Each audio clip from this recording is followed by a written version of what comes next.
आप ही बताइए। रुद्र भैया को अंतिम बार भी नहीं देख पाए। उनके जाते ही प्रजा अनाथ हो गई, हम अनाथ हो गए। उनका छोड़कर हम कैसे? महाराज, मैं आपकी पीड़ा समझता हूं, परंतु महाराज रुद्र की अंतिम इच्छा थी कि अब राजगद्दी पर बैठे। अब आप सिर्फ वीर नहीं, अब आप रुद्रगढ़ के महाराज वीरेंद्र सिंह हैं। यह भावनाओं में बहने का समय नहीं है, अब राजा बनके सोचने का समय है।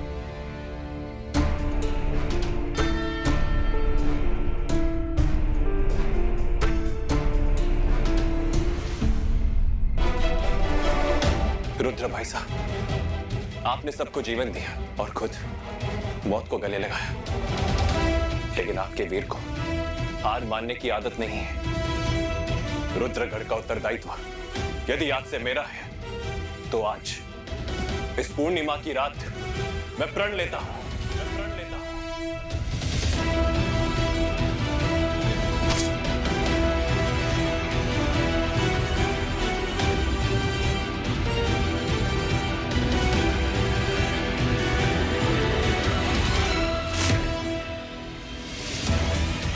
रुद्रगढ़ की भूमि की सौगंध है मुझे, जब तक महाराज रुद्र सिंह की हत्या का बदला नहीं ले लेता, तब तक राजगद्दी पर नहीं बैठूंगा।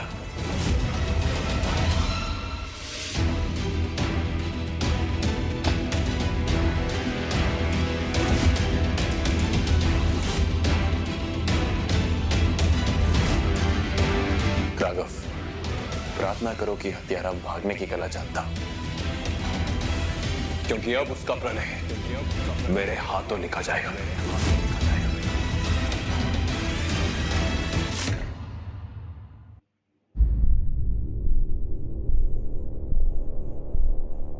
हमारे स्वर्गवासी महाराज के साथ जो कुछ भी हुआ वो बहुत दुखदाई है।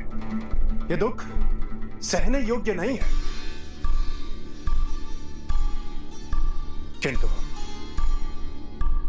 हम सभी का कर्तव्य बनता है कि महाराज के हत्यारों को हम ढूंढ निकालें। किंतु राजकुमार वीरेंद्र कहाँ हैं? उनकी कोई सूचना क्यों नहीं है?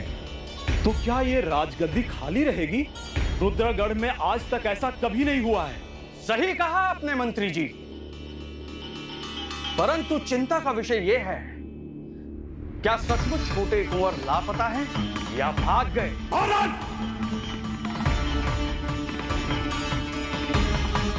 तुम कहना क्या चाह रहे हो? छोटे कुंवर ने ही महाराज की हत्या की हो तो? ये कैसे हो सकता है? ये किस तरह की बातें हो रही है? अरे नहीं नहीं नहीं, ऐसा मैं नहीं बोल रहा था, ऐसा तो ये सैनिक बोल रहा था।